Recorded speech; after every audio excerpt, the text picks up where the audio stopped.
Sergeant Emily Carter sat in her patrol car, glancing dismally at the dashboard clock. The late-night silence was overwhelmingly dull, with nothing noteworthy happening throughout her shift. To her, this neighborhood was a lost cause, filled with people she believed had no future, clinging to poverty and social issues without any real attempts to improve their lives. She sighed, her eyes drifting over the rows of old, run-down buildings with closed storefronts, as if time had forgotten this place. While lost in her thoughts, Emily's gaze was suddenly drawn to a lone figure, standing under the dim light of a street corner. It was a black woman, appearing somewhat lonely as she stood there in the dead of night. She wore a large coat, holding a bag in one hand. Emily tilted her head slightly, narrowing her eyes as unease crept over her.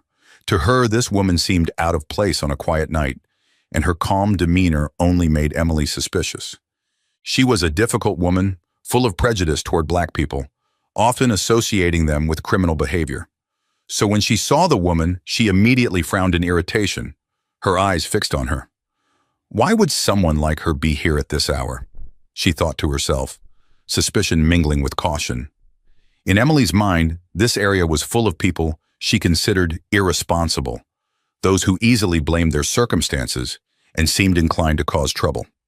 To Emily, the woman's presence at this time was a sign of something unusual, perhaps theft, smuggling, or any number of illegal activities she had encountered repeatedly throughout her career.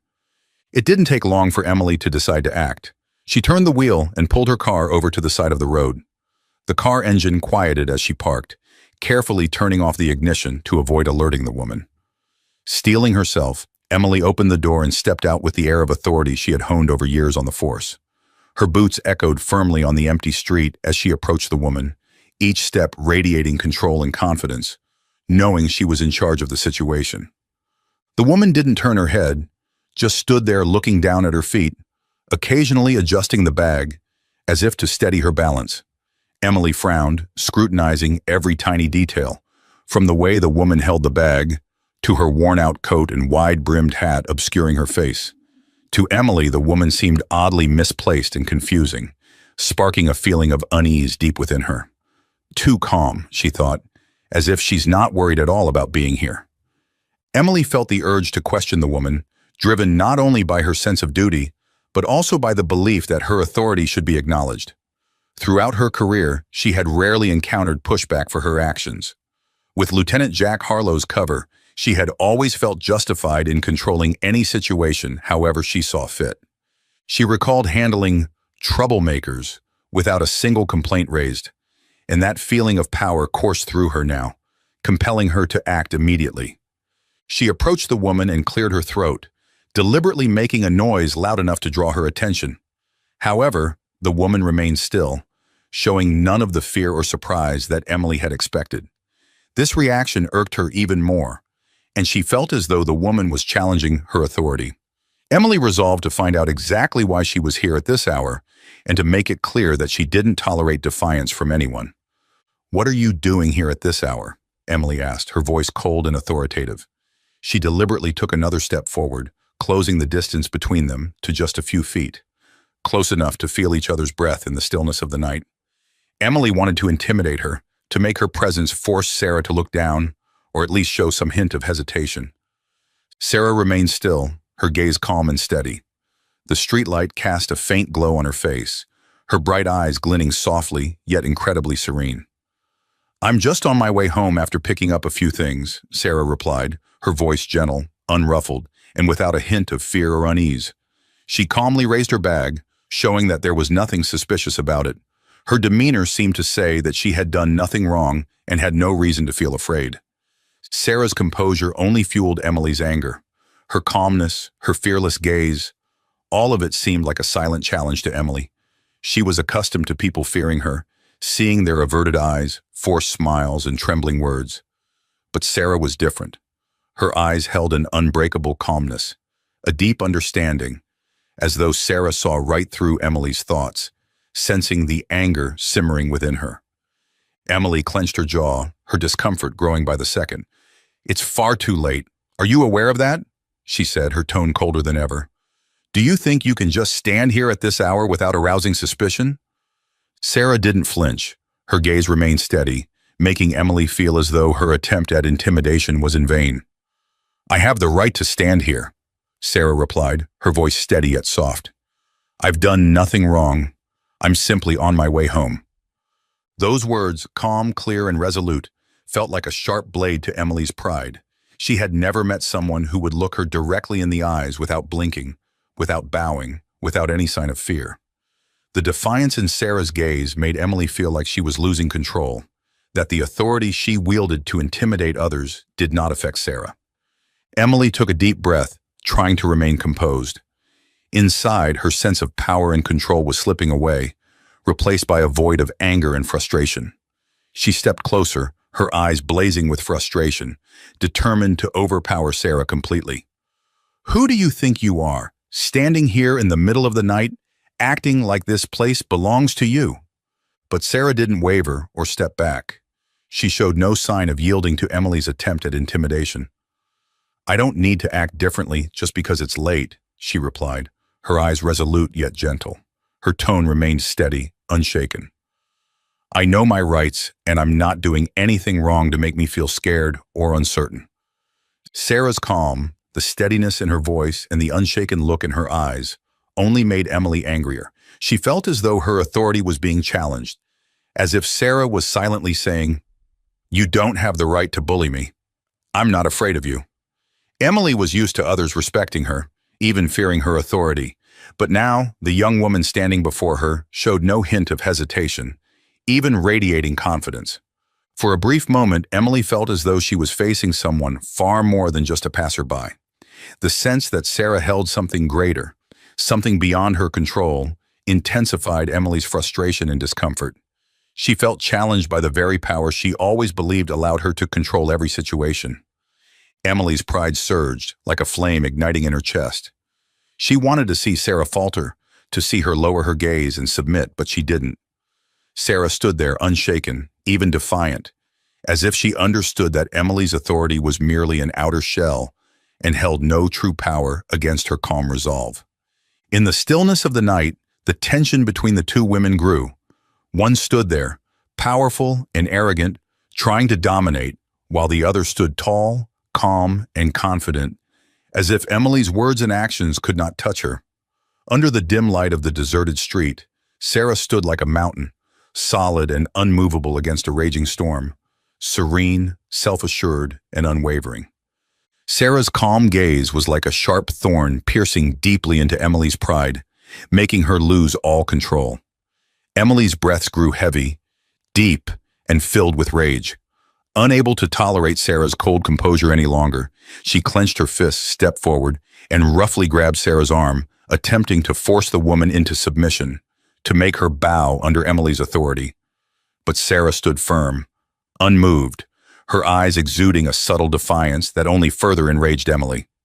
It seemed that Emily was expecting something from Sarah, a plea, a fearful look, or at least a hint of weakness. But Sarah met her with nothing but unwavering, steady, and ice-cold eyes. This attitude drove Emily mad. She had never encountered someone so unyielding, so unafraid to resist her. A wave of anger surged through her, igniting like a spark in a barrel of gunpowder, and Emily could no longer contain herself. "Who do you think you are to stand here and defy me like this?" Emily spat, infusing her voice with all her anger, hoping for any reaction from her target.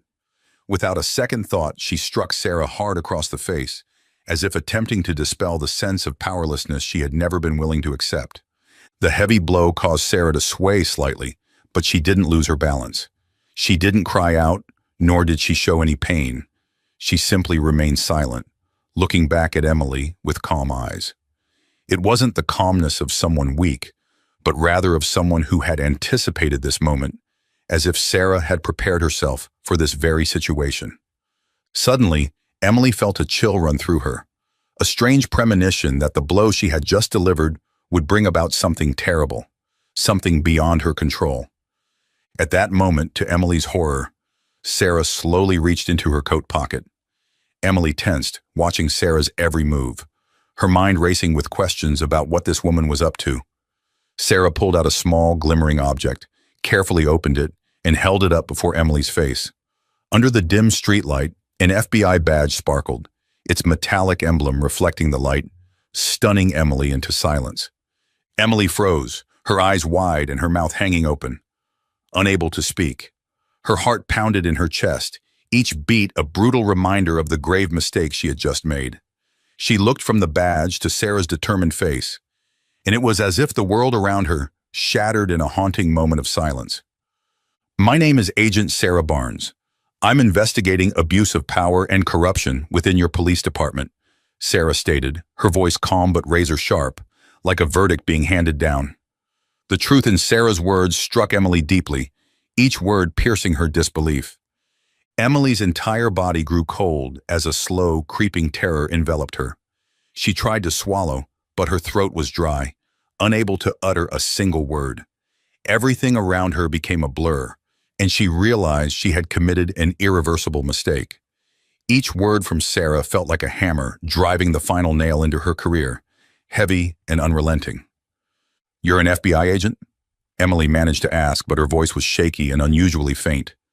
Deep down, she clung to the hope that it was all a misunderstanding, that the badge might be a fake. But Sarah's steely gaze left her no room for such delusions. Sarah maintained her firm gaze, unyielding. "Yes, I am an FBI agent, and I'm here to investigate your abuse of authority."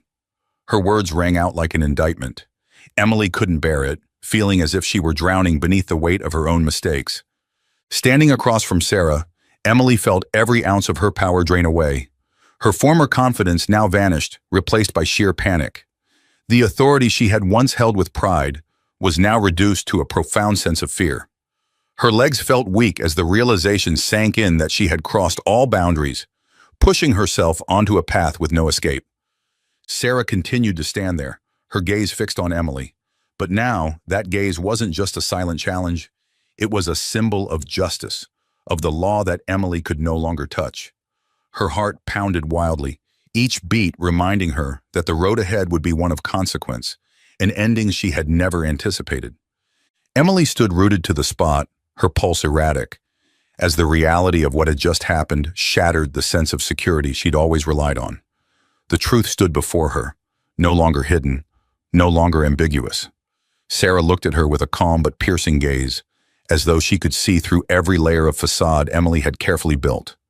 The way Sarah stood there, unafraid, without a trace of fear, it left Emily both disoriented and angry, as if Sarah was holding the power that rightfully belonged to her. Sarah began to speak, her tone steady and sharp, each word cutting into Emily's pride like a blade. "Did you think you could get away with this forever, Emily? That your abuses of power would never come to light?" Every word was a blow to the arrogance Emily had cultivated.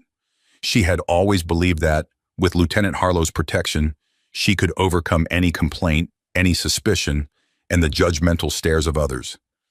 Emily swallowed hard, trying to find a reason, an excuse, but she knew she was losing ground. "I was just doing what was necessary to maintain order," she said, struggling to keep her voice calm, though it trembled. In places like this, if you're not firm, things spiral out of control. You wouldn't understand. Sarah gave a slight smirk, her gaze sharp and unyielding, betraying no sympathy or surprise. "You call it maintaining order when you threaten and coerce others? Or is it just an excuse to indulge your ego, to feel like you hold absolute power?" Sarah's scornful words left Emily feeling cornered, as if she were being backed into a wall. Emily lowered her head, trying to steady herself, but deep down, she knew things had spun out of control. Her defenses felt meaningless before Sarah, who was prepared to bring the truth to light. Sarah wasn't a victim who would easily cower. She was an FBI agent who had been silently observing Emily and her colleagues for a long time, biding her time to expose them. "Emily, do you think you're doing the work of a police officer?" Sarah continued, her voice strict and commanding. "A real police officer protects the people. They don't harm them or use their authority just to boost their sense of self-worth." Emily felt a flush of heat, a mixture of anger and shame, her heart pounding as if trying to break free from her chest. She knew there was no way out. Everything she'd relied upon, those promises, the invisible shields from her superiors, had now vanished like soap bubbles in the face of truth. "Sarah," Emily tried to muster some sympathy, her voice growing softer, weaker than ever. "You have to understand. Sometimes there's no other way but to use force." Sarah looked at Emily, her gaze unwavering and unyielding. "Force? Or are you just abusing your power to feed your ego?" "I've seen enough, Emily. No excuse can justify what you've done." Emily's body trembled, her gaze shifting away as memories of the fearful stares from those she'd bullied came rushing back. How long had she forgotten the true purpose of a police officer? She had become the very person she despised, a figure who abused authority under the guise of maintaining order, just to satisfy a thirst for dominance. Sarah continued, her voice as cold as a biting wind. "Did you know, Emily, Lieutenant Harlow tried his best to cover up every time you crossed the line? But now, no one can protect you. You'll have to face the truth, and every crime you tried to hide will come to light." Emily felt a knot tighten in her chest, as each of Sarah's words pulled her deeper into the harsh reality. She looked at Sarah, her eyes filled with bewilderment and even a hint of desperation. But Sarah remained there, cold and resolute. She didn't need to say more. Her silence spoke volumes. Emily would have to pay for what she had done. At that moment, Emily realized there was no escape. The years of relying on power and exploiting the protection of her superiors to commit injustices had all come back to haunt her. She couldn't evade the truth standing right before her, and for the first time, she felt real fear, a fear she couldn't escape from justice. Sarah added, her voice low but full of determination, "This time, you won't get away, Emily. Every action you took has been documented. Every abuse of power is now evidence against you.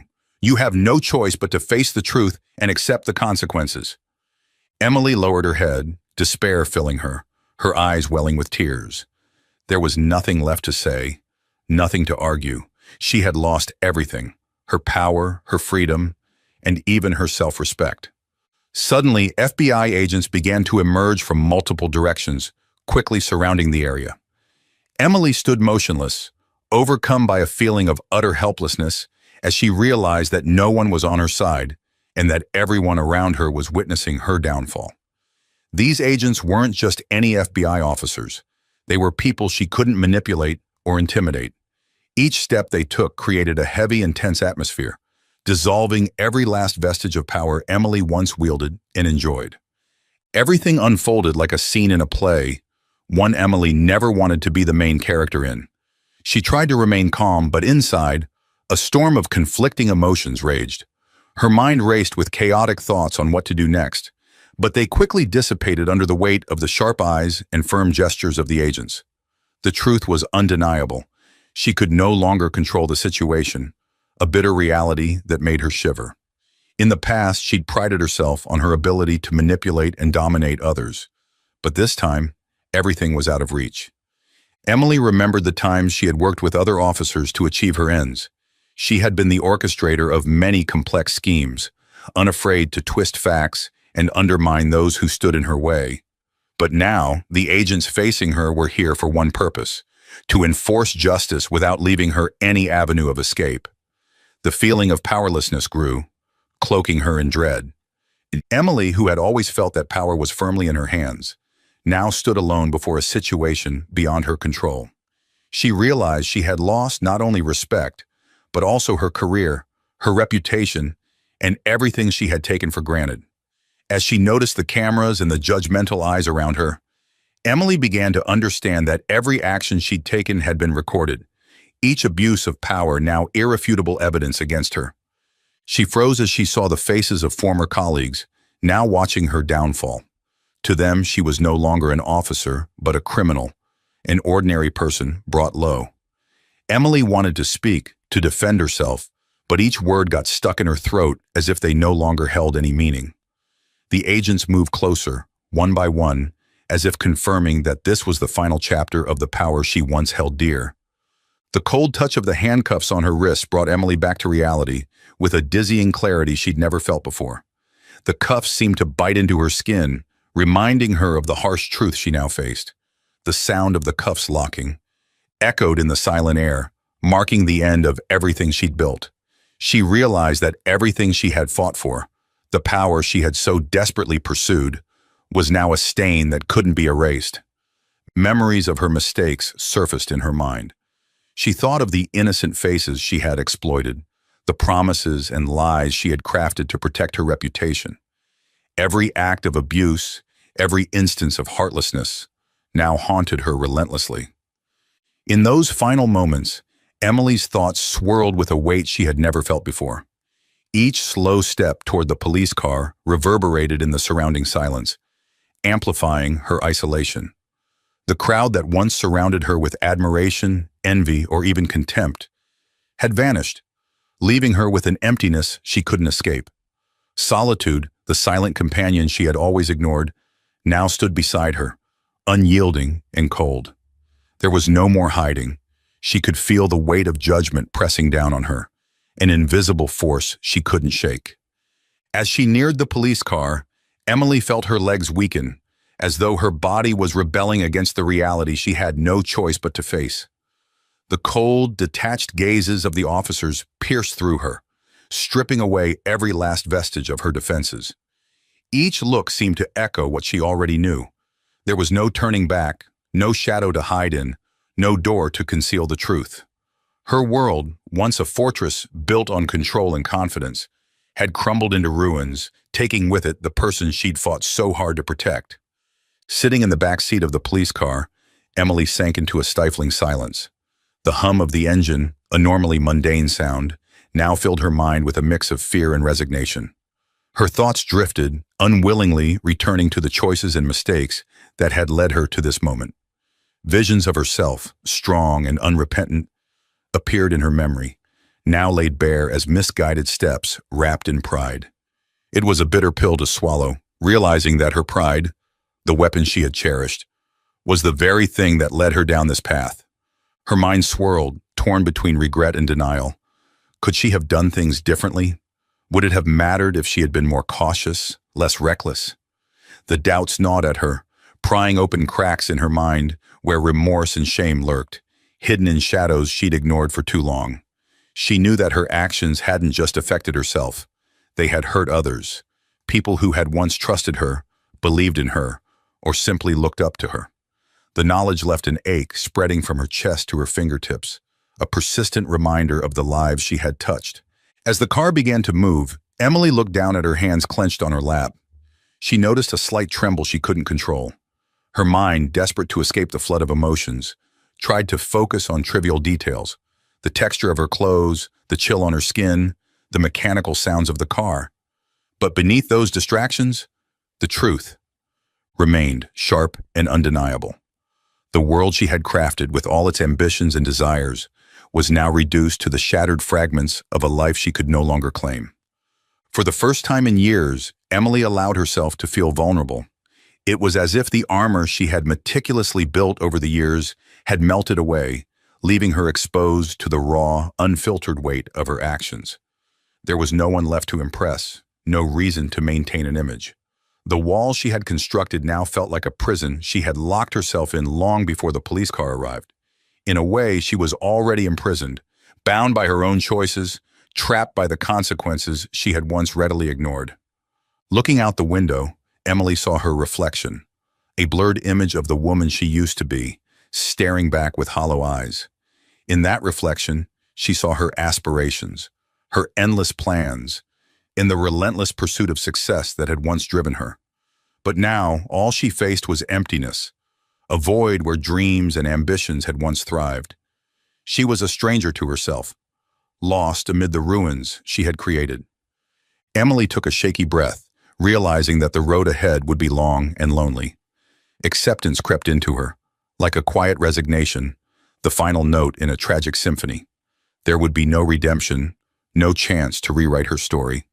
In the solitude of that car, Emily knew she would face this journey alone, with only the shadows of her past as her companions.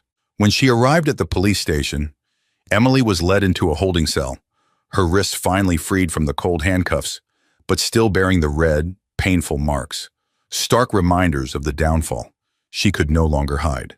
She stood silently in the narrow space, surrounded by gray, peeling walls and the thick, damp smell of confinement. In that moment, Emily realized she'd been stripped of every title and authority she'd once taken pride in. She was no longer an officer, No longer a figure of power, now she was simply a criminal, imprisoned by the very consequences she had once dismissed. The scenes from earlier in the day haunted her mind. Her colleagues, once her allies, had looked at her with harsh, judging eyes as she was escorted through the hallways. Those who had worked alongside her, who had once collaborated on cases, had all turned away, treating her like a stranger, worse than a criminal. Their looks, filled with disdain and disgust, were etched into her memory, every sneer and mocking smile pressing her deeper into isolation and inescapable despair. She sank onto the cold metal cot, her head buried in her hands, her body curling inward as if to hide from the harsh reality closing in around her. Past moments, each instance of abusing her power, the fearful faces she'd once looked down on, and the cries she had ignored, all came rushing back, echoing in her mind as relentless punishments. She had once taken pride in her control, believing herself above both the law and morality. But now, in the dim solitude of the cell, each memory returned like a ghostly presence, reminding her of every wrong decision that had led her here. Her former arrogance had transformed into torment, fueling her self-loathing and an overwhelming, inescapable fear. As night fell, the silence in the cell was eerie, each tiny sound amplified, reminding her of the loneliness she couldn't escape. Emily lay on the cot, staring into the darkness, her heart pounding and breath shallow, trapped in a whirlwind of thoughts about her future. For her, the future was now an empty gray void, full of shadows and emptiness. She was no longer the strong woman she had thought herself to be. Every ounce of pride, every piece of honor she'd clung to, was gone, leaving her alone, adrift in fear and relentless regret. Footsteps echoed from the hallway outside, the murmur of other officers discussing her case, her shocking arrest, and the charges against her. Emily heard each sarcastic remark, each cutting judgment from those who had once been her peers. Every word was like a knife, cutting deep into the pride she had once built up. She couldn't bear to look anyone in the eye. Each taunt, each derisive laugh, shattered the remaining strength she'd clung to. Now, facing the scornful eyes of her former colleagues, Emily felt small, weak, and utterly helpless. In the silence and solitude of the night, she became painfully aware that she had lost more than just her freedom. She had lost the life she'd once proudly defended. All that remained was remorse and an uncertain future, a place where she couldn't find any hope of redeeming her mistakes. Days passed, and Emily felt the weight of dread closing in around her like a dark shroud. The quietness only intensified her anxiety as she thought of Lieutenant Harlow, the man who had been her superior, her ally, and the power behind the department. Emily understood that if she revealed anything about Harlow's connection to her wrongdoing, the price could very well be her life. Confronting that truth, she felt herself sinking into an inescapable spiral. Harlow's image haunted her mind. She remembered his cold stare, the calculated look in his eyes during private meetings, as if he could read her every thought. It wasn't by accident that Harlow had maintained his power for so long, orchestrating alliances and securing his position within the department. Even as she sat there, locked away, she knew that his influence lingered, and she felt as though unseen eyes were watching her every move, tracking her every word. Her fear extended beyond Harlow. Emily knew that many officers in the department were fiercely loyal to him, willing to do anything to protect his secrets. She understood that even the slightest misstep, a careless word, or any sign of cooperation with the FBI could be her undoing. Harlow was the kind of man who wouldn't hesitate to eliminate any threat to his position, even if it meant silencing those closest to him. The anxiety and tension in Emily's mind grew heavier by the day. She realized she was cornered in a place where safety had become a distant luxury.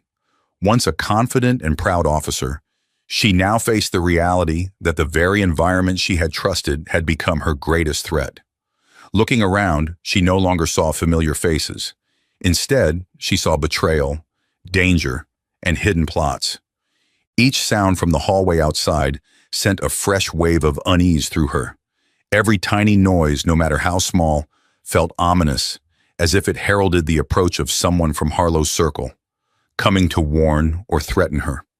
At that moment, Emily felt trapped, unable to move forward or retreat.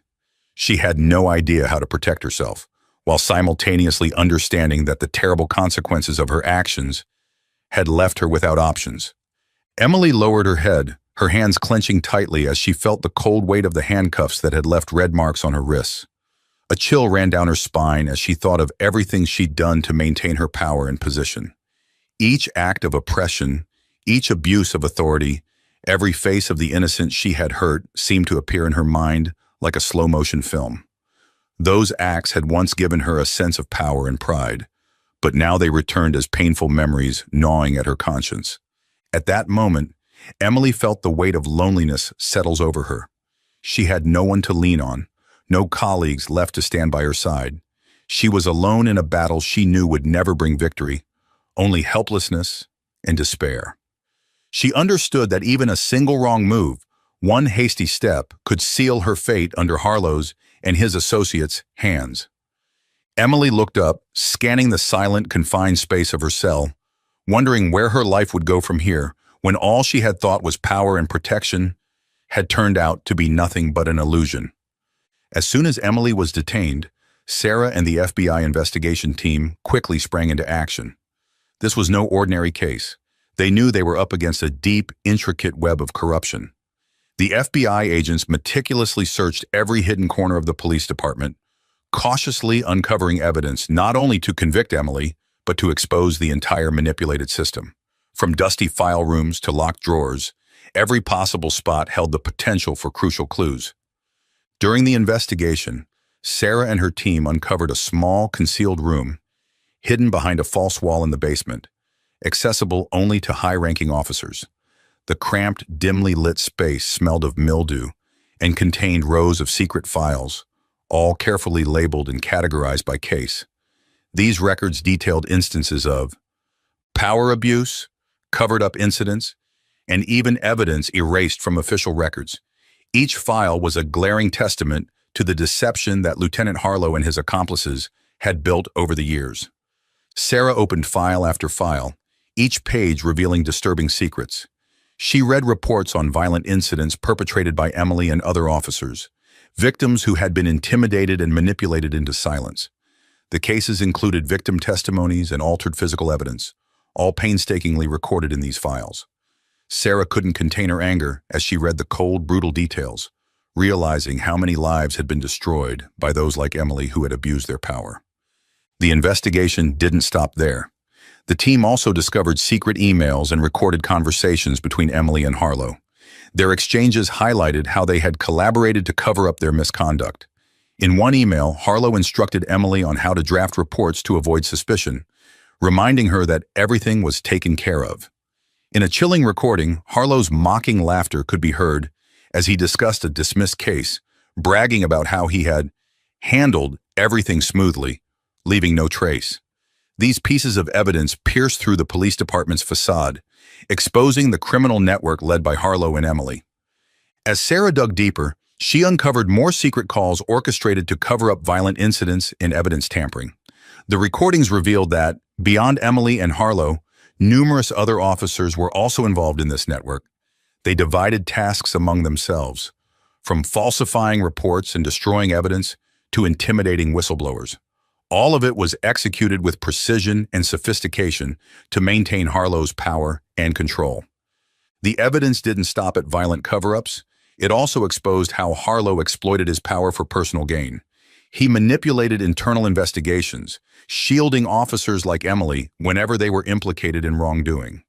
There were even records of Harlow receiving unofficial rewards for handling cases in ways that benefited him. These findings painted a stark picture of a police force completely corrupted, where justice was merely a thin veil concealing the abuses of those in power.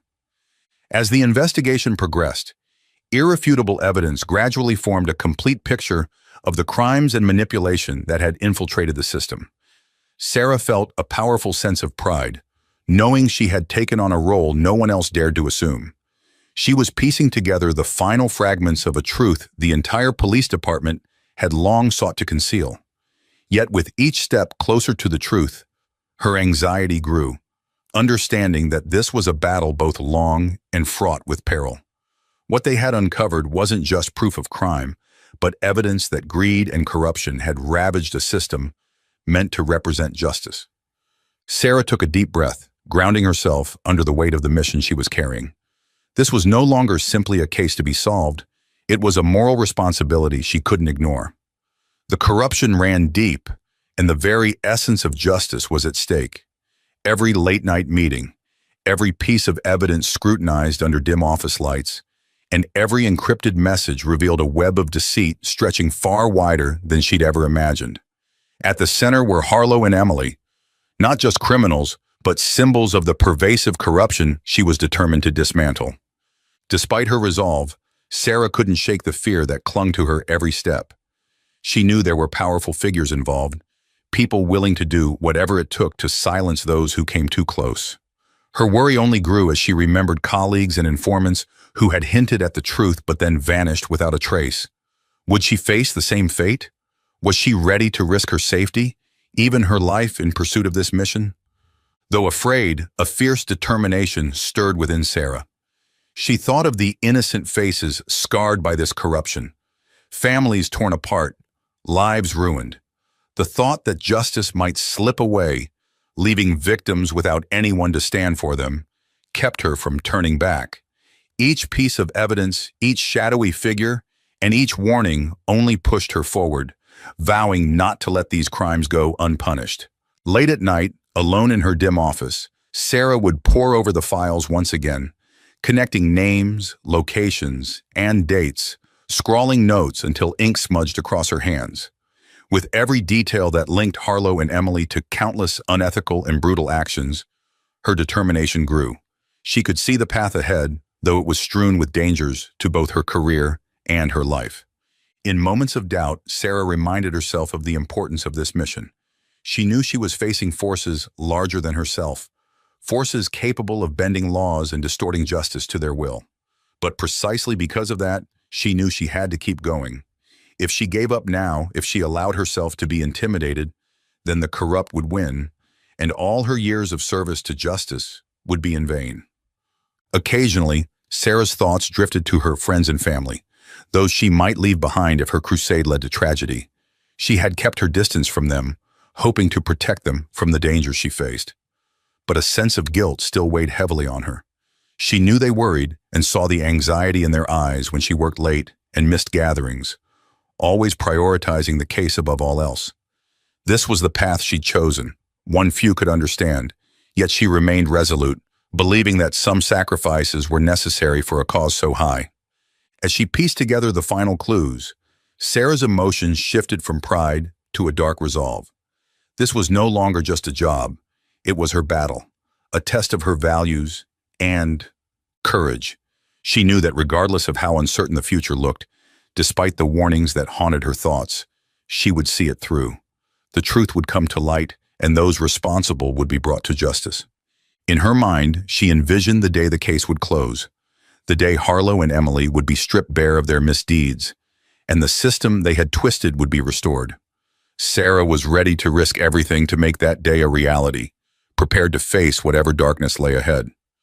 As Sarah was buried in her investigation files, a call from the police station sent a jolt of dread through her. On the other end, a colleague informed her that Emily had been found dead in her cell. The unexpected news left Sarah stunned. She quickly left her desk, her mind swirling with complex emotions, anger, sorrow, and a sense of helplessness. She knew that Emily's death wasn't an accident, nor a mere suicide. This was a calculated assassination, an elaborate means of silencing someone who knew too much. When Sarah arrived at the station and entered the cell, she was shaken to see Emily's lifeless body lying still on the narrow, cold bed. Emily's eyes were wide open, frozen in terror, as if haunted by her last moments. The small cell was eerily quiet, showing no signs of struggle or disorder. Everything was meticulously arranged, casting an ominous silence over the space and creating a ghostly atmosphere. Sarah took a deep breath, stepping closer with heavy steps, as if her mind were forcing her to accept the reality that Emily was truly gone. Standing over Emily, Sarah felt a wave of sadness and pity well up inside. Despite all the mistakes Emily had made, the abuse of power, and the betrayal of trust, no one deserved to die alone in such a cold, desolate place. Sarah gently placed her hand over Emily's cold fingers. An emptiness gnawed at her, a hollowness that reminded her of a life once filled with secrets, ambitions, and regrets, all now vanished into darkness. For a brief moment, Sarah drifted in her thoughts, reflecting on the difficult path that had led Emily to this dangerous end. But then a surge of anger erupted within her, filling her chest with an uncontainable fire. Sarah knew this was no tragic accident. Emily's death was orchestrated, a silent but chilling message of Harlow's power and ruthlessness. He had eliminated Emily to protect himself, to safeguard his corrupt network. This was his message to Sarah, a sinister warning that he would stop at nothing to keep his secret safe. She clenched her jaw, trying to contain the fury rising within her, her fists tightening as a wave of resolve replaced the initial shock and grief. Harlow thought he could frighten her and force her into submission, but this act only steeled her resolve. Turning away from Emily's motionless body, Sarah looked down the narrow hallway. Outside the cell, a group of officers stood gathered, exchanging uneasy glances and murmuring in hushed voices. Their averted eyes and whispers exposed a chilling truth. They all knew, or at least suspected, what had happened, but none dared to say a word. The silence in the police station was thick and oppressive, as if the very air held a fearful tension, burdened by unspoken truths and buried loyalties. A sense of frustration rose in Sarah as she took in her surroundings. She had hoped that Emily might be the key to unraveling the corruption gripping the department, that her testimony could expose Harlow and his associates. But with Emily's sudden death, part of the truth had been buried, perhaps forever. It felt as though the hope she had clung to was slipping from her grasp, bit by bit. With a troubled mind, Sarah replayed the moments that had brought them here. The times Emily hinted at dangerous evidence she possessed, the unmistakable fear in her eyes. Now, in death, Emily had become yet another victim, silenced by those in power, a reminder of the fragility of justice in a world where corruption often goes unpunished. Sarah could almost feel Harlow's shadow looming over her, a dark reminder of the price of digging too deep. Yet faced with this threat, Sarah found herself more resolute, her fear transforming into defiance. Harlow's intentions were unmistakable, his warning undeniable. But Sarah was not someone who would yield to threats. She knew that to bring down Harlow, she would need more than just determination. She would need allies, evidence, and a plan with no room for error. As she turned to leave the cell, Sarah glanced back at Emily one last time, silently vowing that her death would not be in vain. She would push forward, whatever the cost, even if it meant facing Harlow's wrath. As she stepped into the dim hallway, the familiar sounds of the police station felt distant, almost surreal. Sarah sensed a new resolve taking root within her, a quiet, fierce determination that nothing could extinguish. In the days that followed, Emily's death haunted Sarah. Every time she recalled Emily's final image, a deep regret washed over her, as if she had failed to save the woman from such a dark end. Sarah knew all too well that Harlow had orchestrated everything with meticulous precision, leaving no evidence, no clear trace. He had calculated every move to ensure no one could follow his trail. Sarah sat alone in her office, reflecting on what she had lost. Emily's death was not just the loss of a colleague, it was a painful reminder of Harlow and his accomplices' power to conceal and evade justice with ruthless skill. But for Sarah, this death did not mark the end. If Harlow believed he could intimidate her into giving up by silencing Emily, he was wrong. She was determined to press on with the investigation, to follow even the faintest traces, and to use every resource at her disposal to bring Harlow's network into the light. Reviewing the files and evidence, Sarah promised herself she would not let this case fade into obscurity. This was about justice not only for Emily, but for all those who had suffered under Harlow's abuse of power and that of his allies. A fierce anger and unyielding determination burned within Sarah, like a flame that could not be extinguished, guiding her through fear and isolation toward a mission both perilous and profoundly meaningful. After Emily's sudden death in her cell, Sarah's resolve to bring Lieutenant Harlow's corrupt network to light only grew stronger. The evidence gathered during the investigation was becoming clearer, exposing not only abuse of power, but an underground system Harlow had carefully constructed over the years.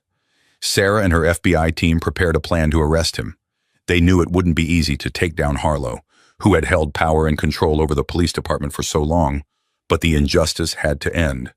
In the damp morning mist, the investigative team took their final step. Sarah and her team quietly entered the building where Harlow worked, every step carefully planned down to the last detail. His office was surrounded by loyal officers, those willing to protect him at any cost. But this time, Sarah had anticipated every obstacle, leaving no room for Harlow to escape. She walked straight toward his office, each firm step echoing her determined resolve through the hallway. When Harlow saw Sarah and her team at his door, a flicker of surprise crossed his face. He quickly masked it, feigning calm, but Sarah caught the flash of fear in his eyes, the look of a man who knew his lies and schemes were about to be exposed. Despite his attempts to remain composed, his tension was palpable as Sarah held up the arrest warrant. "You thought you could keep running, didn't you, Harlow?" Sarah's voice was steady but firm. "Every piece of evidence we've collected lays bare your every misdeed. Today, it all ends." Harlow gave a dry laugh, his gaze dripping with contempt and defiance. "You think you can go up against me, Sarah? I've run this place for years. No one can change that. You're just a small-time agent clinging to your so-called justice. What do you think you'll achieve?" Unmoved by his taunts, Sarah replied calmly, but with unwavering conviction. "You may think you're in control, but justice has a way of bringing the truth to light. People like you can live in the illusion of power, but the truth will always prevail." Her words cut deep, each sentence piercing through his fragile pride. Although he tried to maintain his cold exterior, Sarah noticed a slight twitch in his jaw and a glint of desperation in his eyes. The unassailable truth and damning evidence left him watching as his kingdom of lies crumbled. His silence spoke volumes. Sarah stepped closer, her sharp gaze fixed on him. "Every person you manipulated, every life you ruined, every ounce of power you abused, it will all come at a price. You built an empire of lies, Harlow, and now you'll watch it fall." For a moment, Harlow's defiance wavered. He looked at Sarah, attempting to regain his composure, but fear lingered in his gaze. His loyal officers also watched him with doubt, perhaps seeing his weakness for the first time. The metallic click of handcuffs echoed as Sarah's team restrained Harlow. As the cuffs locked into place, Sarah felt a momentary relief, her intense gaze softening slightly. She had spent months tracking his trail, piecing together evidence and following every secret whisper to finally bring Harlow to justice. The team escorted him down the hallway, Sarah walking alongside, her eyes never leaving him. Harlow turned to her, his voice bitter and mocking. "You think it's over, don't you?" His words were a low murmur, just loud enough for her to hear. "For you, it is, Harlow," she replied firmly. "You spent years manipulating, exploiting, and taking what wasn't yours. But power built on lies always collapses, and now you'll face the consequences." Harlow's gaze hardened as he made a last-ditch effort to intimidate, clinging to the remnants of his former power. "People like me, Sarah, were never truly defeated. There will always be others willing to take what they want, no matter what your justice thinks." Sarah raised an eyebrow, a slight smile playing on her lips. "And people like me will always be there to ensure justice catches up with people like you. This is a game, Harlow, and you just lost." They reached the front of the building, where several officers waited to take Harlow away. His former allies, those who had once trusted him, stood silently, disappointment and betrayal clear in their eyes. They had followed him, believed in him, and now they finally saw who he truly was. As Harlow was led away, Sarah turned to her team. "This isn't just about arresting one man, it's about showing others that justice can't be bought or threatened. We're doing this for those who suffered under his hand, for the people who believed their voices didn't matter." Her voice was steady, reminding everyone why they had pursued Harlow without hesitation. A young colleague, Jamie, looked at her with admiration. "I never thought we'd get him," he admitted, a note of awe in his voice. Sarah smiled slightly, though her gaze remained sharp and focused. "It wasn't luck, Jamie. It was persistence. No matter how powerful someone is, there's always a way to bring them to justice. Remember that." Sarah felt a weight lift from her shoulders. She had given herself fully to this case, sometimes at great personal cost. And now, standing under the gray morning sky, she felt a quiet satisfaction in knowing she had completed her mission. For Sarah, this was not just a personal victory, but an affirmation of her belief in justice, a strong conviction that no matter how difficult the road to justice might be, it would prevail, and people like Harlow would never be able to hide forever. Sarah stood outside the station, feeling a mixture of satisfaction and a hint of surprise. In front of her was a scene completely at odds with everything Lieutenant Harlow had once represented: power, arrogance, and the belief that he stood above it all. Every day spent working alongside him had been fraught with his cold stares and condescending attitude. But today, watching him escorted before a crowd, she realized that even those who seem untouchable eventually fall. The crowd around her erupted in cheers, their faces filled with relief, as if they had shed a burden that had weighed them down for years. Some embraced one another joyfully, others raised their fists in victory, while a few simply stood in silence, following Harlow's every step with looks of contempt. For Sarah, the emotions were both unfamiliar and deeply understandable. She, too, had once thought Harlow was untouchable, a man whose commands were absolute, unquestionable.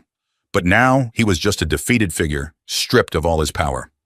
Harlow walked with a heavy step, as though each one pulled him deeper into the abyss of his failure. His eyes remained fixed forward, but Sarah knew he could feel every gaze from the crowd, every look of contempt and satisfaction around him. Memories of all the times he used his power to intimidate others, of meetings he dominated with arrogance, now seemed meaningless. This wasn't merely a loss of power for him.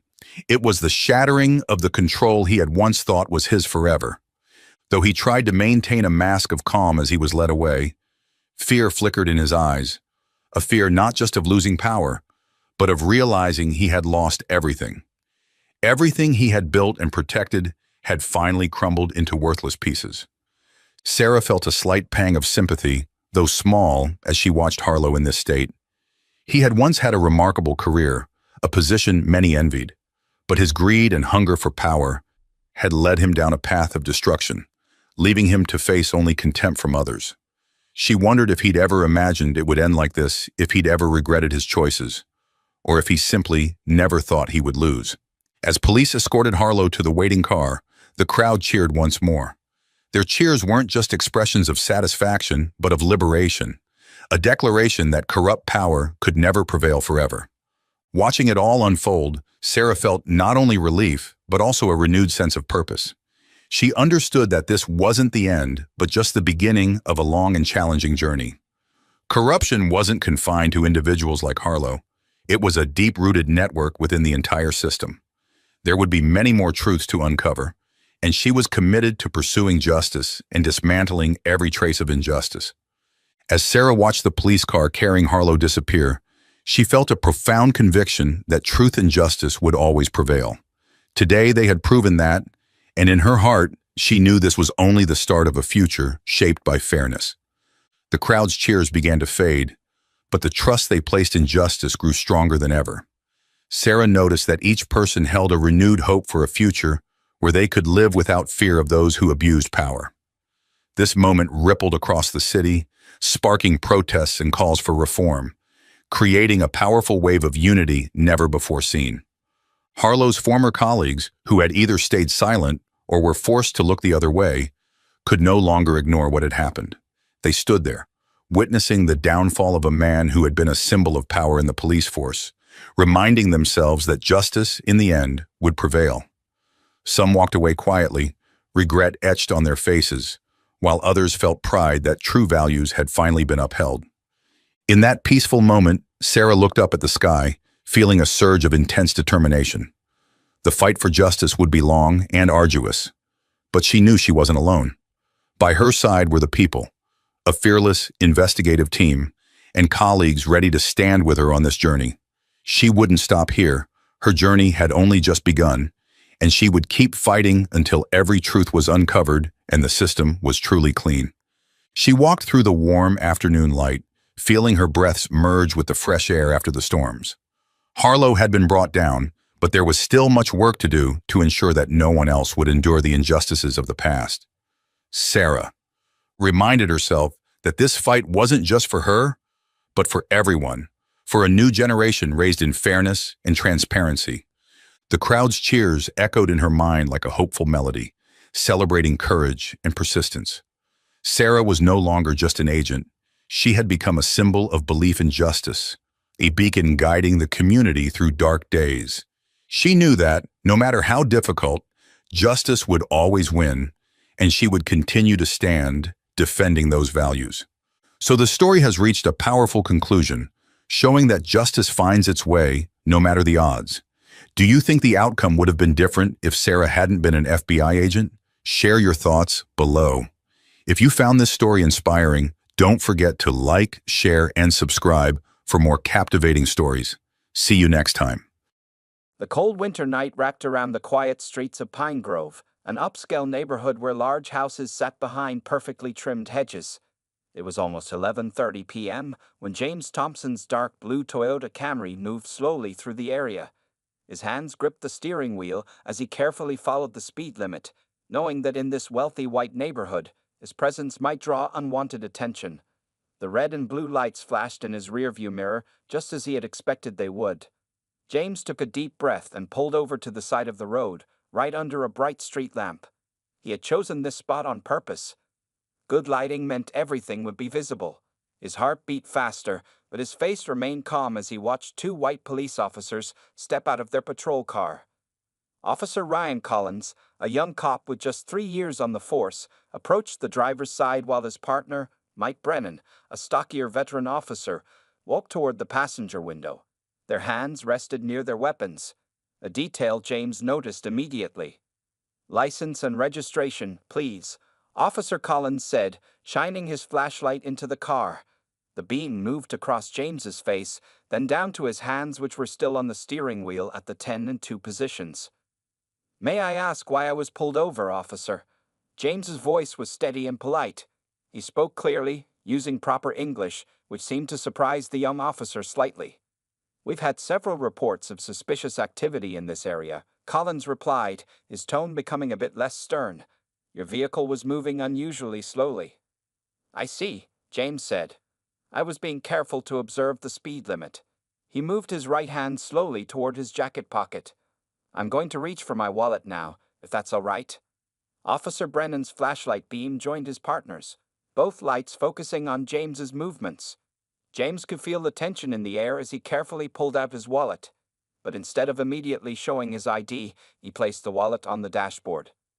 "Sir, I asked for your license and registration," Collins said, his voice taking on an edge of frustration. James nodded. "Before I provide those, I'd like to know if your body cameras are active, officers." The two policemen exchanged glances. This wasn't a typical response from a driver during a routine traffic stop. "Our cameras are always on during stops, sir," Brennan spoke up from the passenger side. "Now, please provide your identification." James reached for the wallet again, opened it slowly, but paused. "Officers, I want to be fully transparent. I'm going to explain something that might seem unusual, but I ask for your patience." Collins's hand moved closer to his weapon. "Sir, stop stalling and show us your ID. Now." "I understand your concern," James continued calmly, "but I'm currently involved in a situation that requires discretion. I can prove my identity, but I'd prefer to do so at the station if necessary." This response set off immediate red flags for both officers. Collins stepped back slightly, adopting a more defensive stance. "Step out of the vehicle, sir." James didn't argue. With deliberate movements, he unbuckled his seatbelt and opened the door slowly.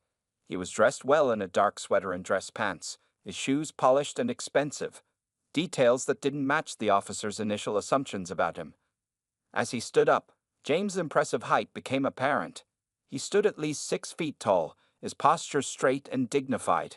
Despite the tense situation, he maintained an air of calm authority that seemed to confuse the officers even more. "Place your hands on the hood of the car, sir," Collins ordered, while Brennan moved around to provide backup. James complied, but spoke again. "Officers, I want to be clear that I'm cooperating fully. However, I need to maintain certain confidentiality at this time. I'm not refusing to identify myself. I'm simply requesting to do so through proper channels."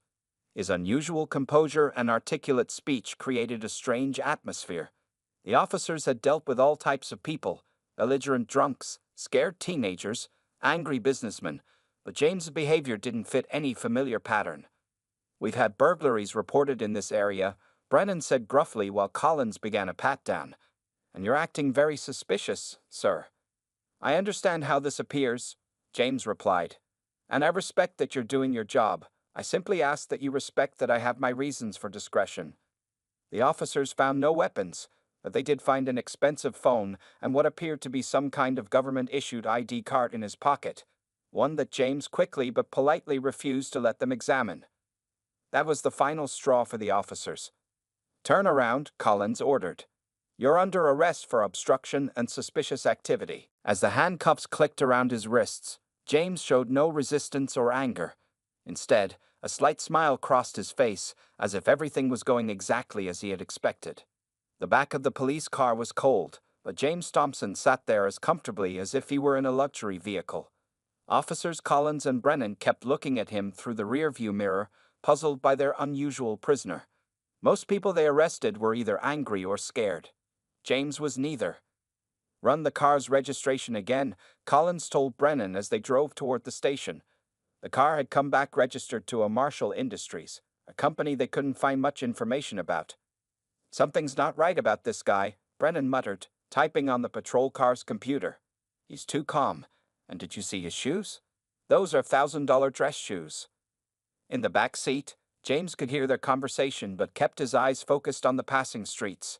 He noticed they were taking the long route to the station, probably hoping dispatch would come back with more information before they arrived. The radio crackled. "Unit 247, be advised. The vehicle's registration is connected to a private corporate account. No further details available without a warrant." This news made both officers even more suspicious. Collins adjusted his mirror to look at James again.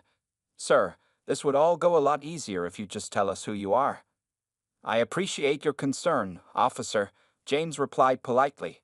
"But as I mentioned, there are procedures that need to be followed. I'm happy to go to the station." Brennan turned around in his seat. "Look, man, if you're some kind of undercover Fed or something, just tell us. We're all on the same side here." James simply smiled. "I understand your frustration. Please, let's continue to the station." The response made Brennan's face turn red with annoyance.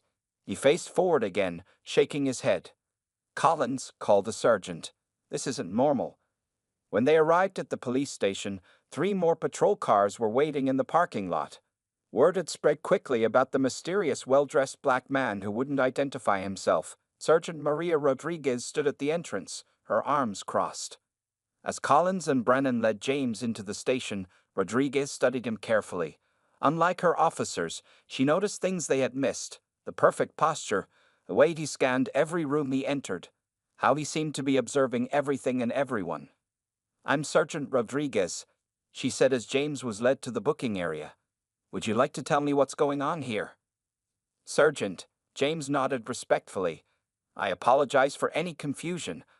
I'm happy to cooperate with booking procedures, but I need to make one phone call first. After that, everything will become clear." Rodriguez raised an eyebrow. Most suspects demanded their phone calls. They didn't politely request them.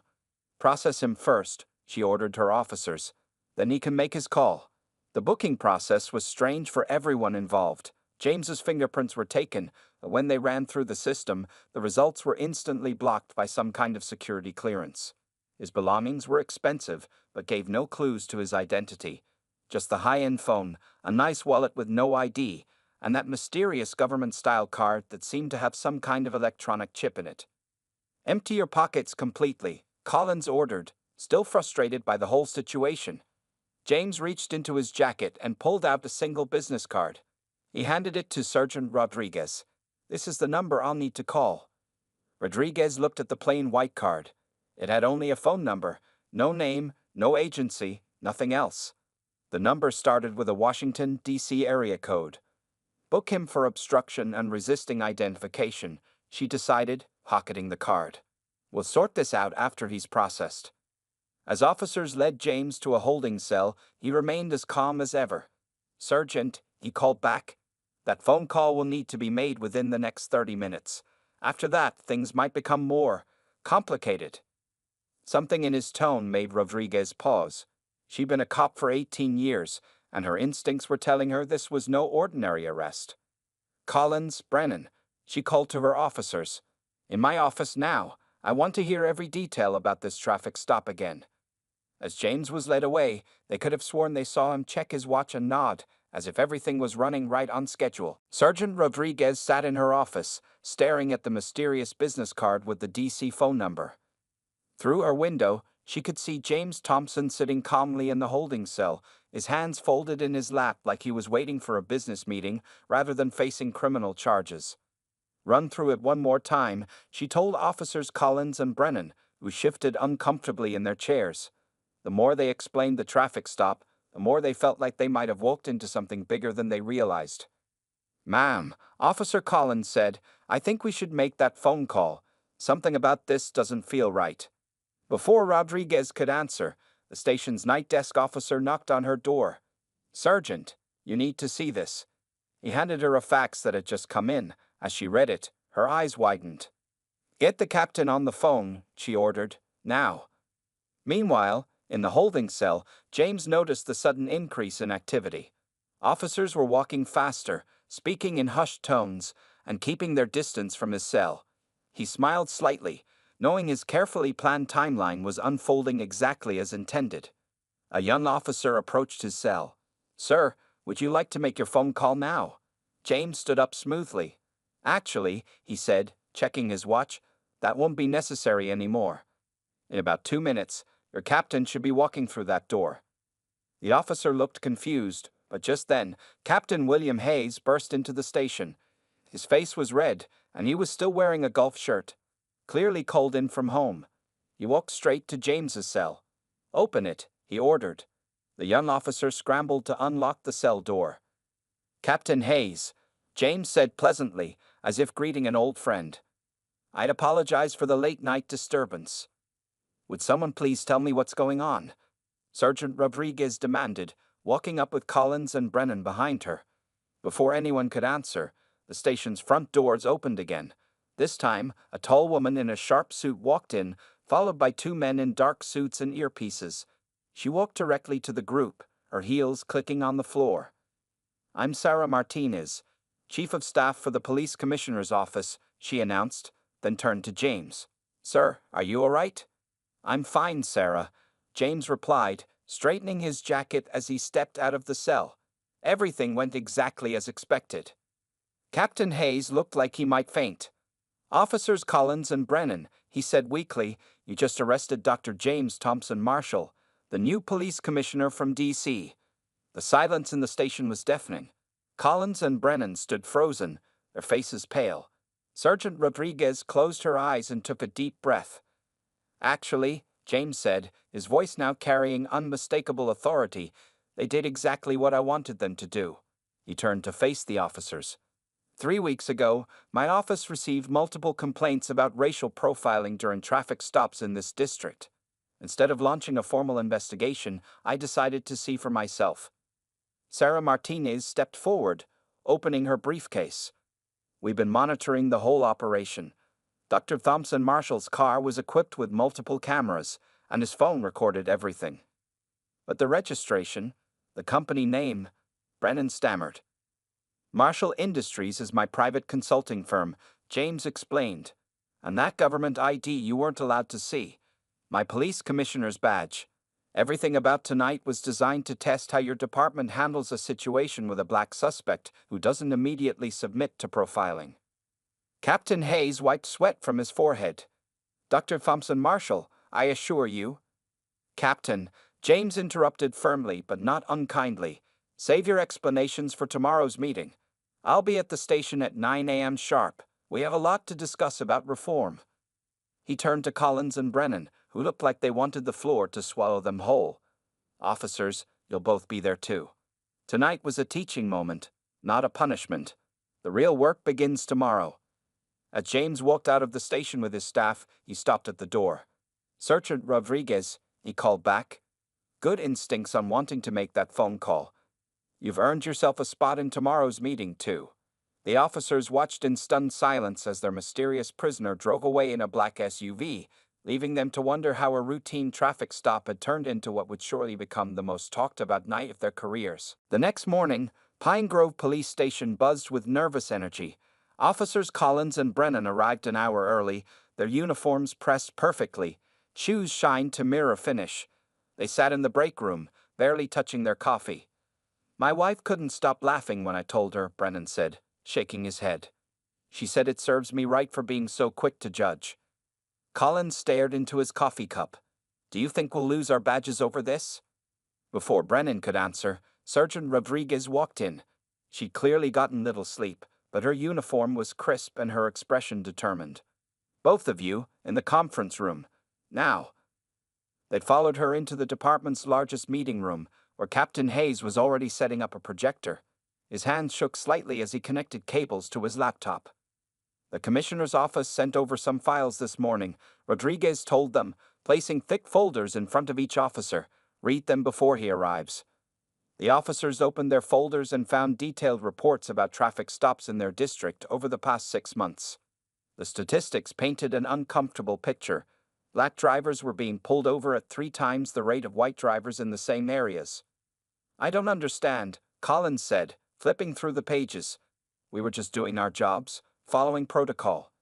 The station's front desk officer appeared at the door. "They're here." Dr. Thompson Marshall walked in, but he looked very different from the man they'd arrested last night. He wore an impeccably tailored dark blue suit, a crisp white shirt, and a gold police commissioner's badge pinned to his lapel. Sarah Martinez and 3 other staff members followed him, carrying laptops and files. "Good morning," he said, his voice carrying the same calm authority they remembered from the night before. "I trust everyone has had time to review the preliminary data." Captain Hayes stood up quickly. "Yes, sir. Dr. Thompson Marshall, about last night." "Please." James held up his hand. "Before we discuss last night's events, I want to show you something." He nodded to Sarah, who connected her laptop to the projector. The screen lit up with video footage from James's car the previous night. The officers watched themselves approach the vehicle, their hands near their weapons. The footage had been enhanced with data, response times, behavioral analysis, and protocol violations highlighted in real time.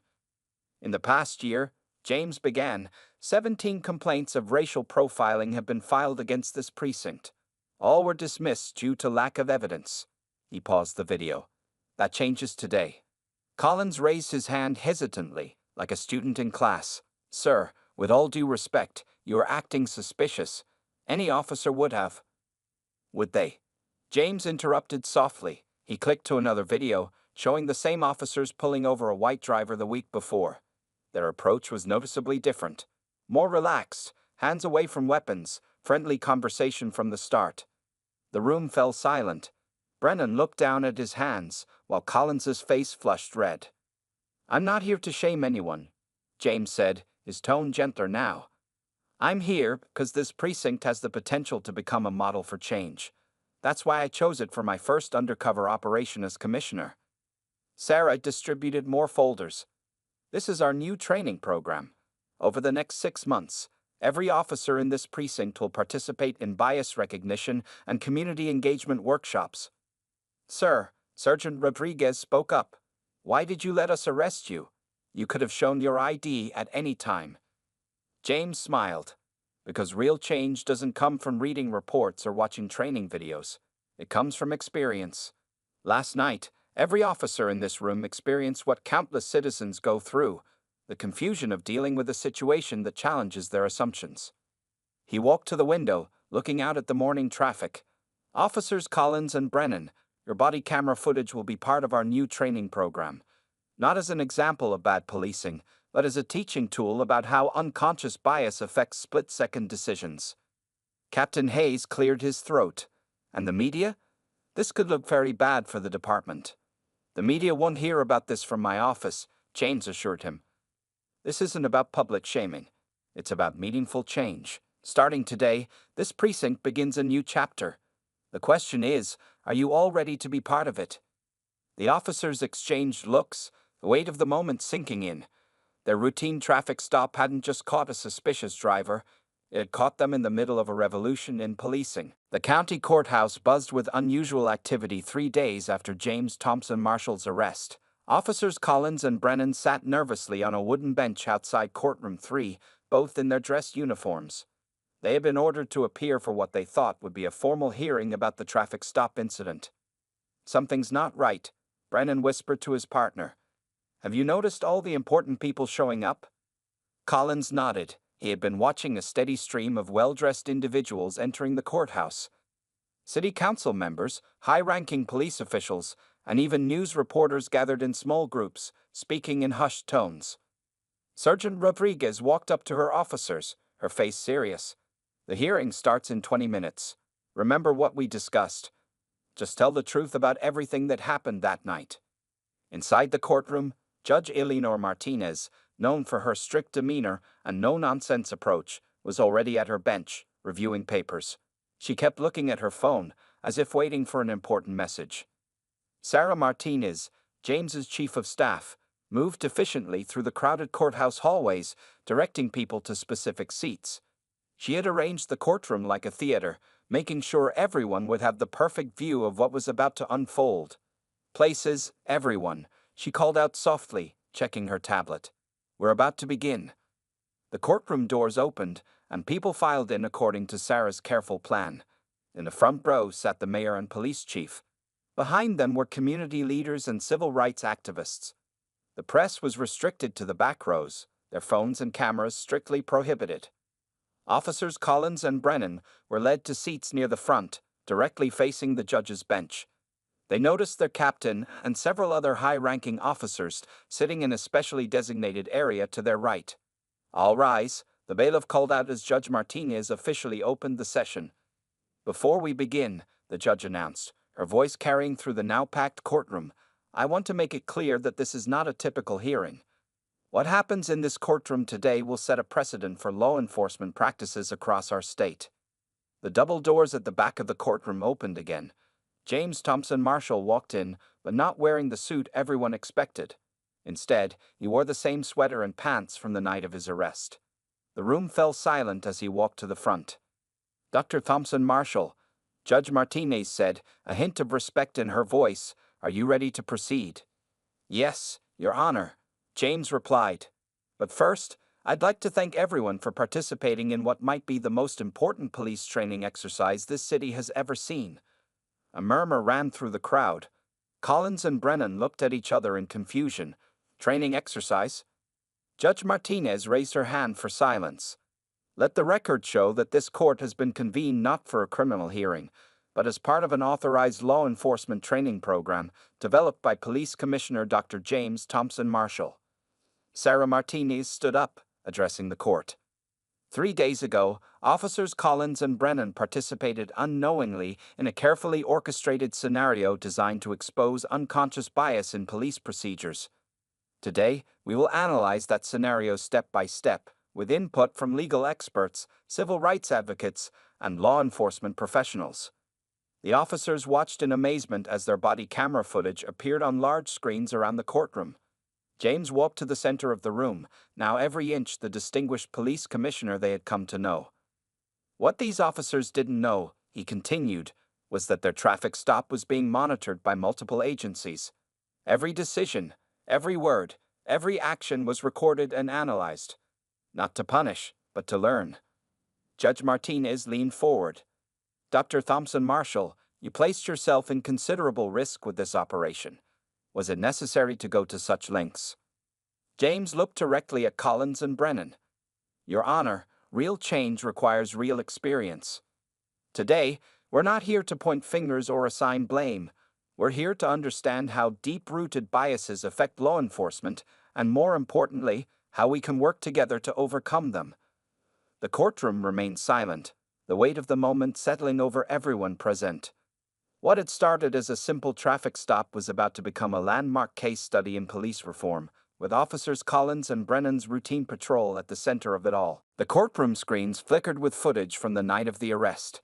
Everyone watched as multiple camera angles showed James's car being pulled over, the officers approaching, and the entire interaction that followed. But this time, the footage included something new: thermal imaging and heart rate data from both the officers and James himself. What you're seeing, James explained, standing in the center of the courtroom, is fear. Not just from me, but from officers Collins and Brennan as well. Fear that comes from assumptions we make about each other before a single word is spoken. Sarah Martinez stepped forward with a laser pointer, highlighting the data on the screen. Notice the officers' elevated heart rates the moment they saw Dr. Thompson Marshall was black. Their hands moved closer to their weapons, even though there were no signs of threat.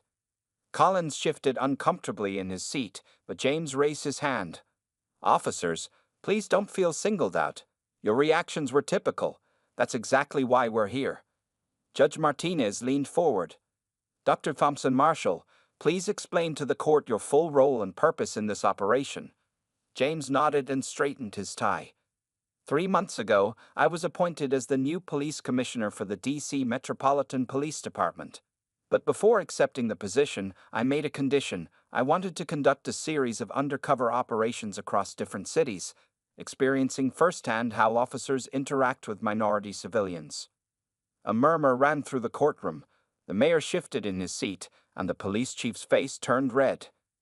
Your Honor, James continued, I hold a Ph.D. in criminal justice and psychology.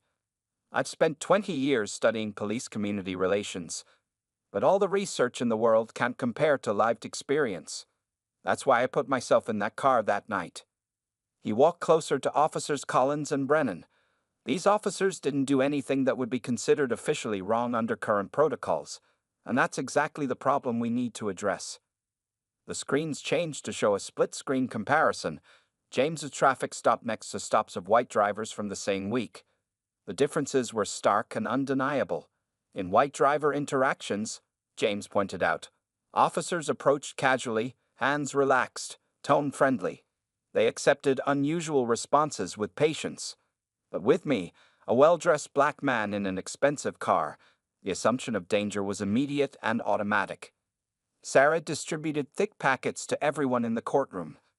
These are the results of similar tests conducted in 12 other cities. The pattern is consistent, regardless of department size or location. Judge Martinez studied her copy carefully.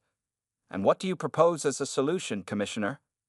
James smiled for the first time since entering the courtroom. That's why we're all here today. This courtroom has been converted into a training center.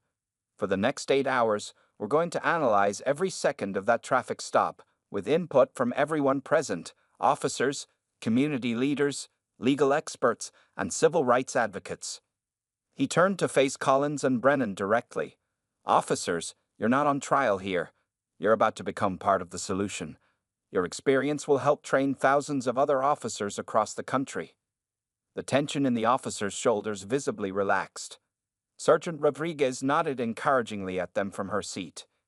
Your Honor, James addressed the judge. With your permission, I'd like to begin the training session, and I want to start by thanking Officers Collins and Brennan for their unwitting but invaluable contribution to police reform. Judge Martinez looked around the packed courtroom, at the nervous officers, the surprised officials, the interested community leaders, and the attentive press. She understood now why James had arranged everything this way, why the revelation needed to happen here in a court of law. Commissioner Thompson Marshall, she said firmly, you have the court's full support. Proceed with your training program. As James began his presentation, Collins and Brennan exchanged glances. Their simple traffic stop had unexpectedly placed them at the center of what could become the biggest change in modern policing, and surprisingly, they found themselves ready to learn. 1 month after the courtroom revelation, Pine Grove Police Station looked very different. The walls now displayed new training posters, and the break room had been converted into a community meeting space. But the biggest changes weren't visible. They were in the attitudes of the officers themselves. Officer Collins sat at his desk, reviewing his body camera footage from the previous day's traffic stops. This had become a daily routine for all officers, watching their own interactions and noting areas for improvement. As he watched, he noticed something that would have escaped his attention just a month ago. His hand no longer automatically moved toward his weapon when approaching vehicles. Getting better, isn't it? Sergeant Rodriguez said, stopping by his desk. She had been promoted to head of community relations, a new position created by Commissioner Thompson Marshall. It's strange, Collins replied, pausing the video. I didn't realize how many unconscious habits I had until I started watching myself every day. Down the hallway, Officer Brennan was leading a training session for new recruits. The room was full of young officers watching the now famous traffic stop video of Commissioner Thompson Marshall. But this time, Brennan wasn't embarrassed by his actions in the video. He was using them to teach. Look at my body language here. He pointed to the screen. See how I'm standing? That's what we call a threat stance. I didn't even know I was doing it at the time. The recruits took notes eagerly. Pine Grove had become famous in police circles across the country. Officers from other cities were requesting transfers to learn the new training methods firsthand. In the station's new community meeting space, James Thompson Marshall sat with a group of local residents, listening to their experiences with law enforcement. He visited the station every 2 weeks, making sure the changes he started were taking root. Last week, I got pulled over for a broken taillight, an elderly black man was saying, but it was different this time. The officer was respectful, explained everything clearly, and even helped me find a good repair shop. James nodded, taking notes. And the officer's name? Collins, the man replied. He gave me his card and told me to call him directly if I had any problems with the repair shop. Later that afternoon, James met with Captain Hayes in his office. The captain had changed too. His desk now faced the door instead of the window, a small but significant change, showing his new focus on openness and accessibility. The numbers are impressive, Hayes said, showing James the latest statistics. Complaints are down 60%, community trust ratings are up. And surprisingly, our arrest rates for serious crimes have improved because people are more willing to work with us. And the officers? James asked. How are they handling the changes? See for yourself. Hayes smiled, leading James to the break room. Through the window, they could see Collins and Brennan having lunch with 2 community leaders, something that would have been unthinkable just a month ago. The officers were laughing, relaxed, engaged in real conversation. Commissioner, Sarah Martinez called, walking up with her ever-present tablet. The governor's office called. They want to implement our training program statewide. And CNN is requesting an interview about the Pine Grove model, as they're calling it. James watched the scene in the break room thoughtfully. Tell them we'll do the interview, but not just with me.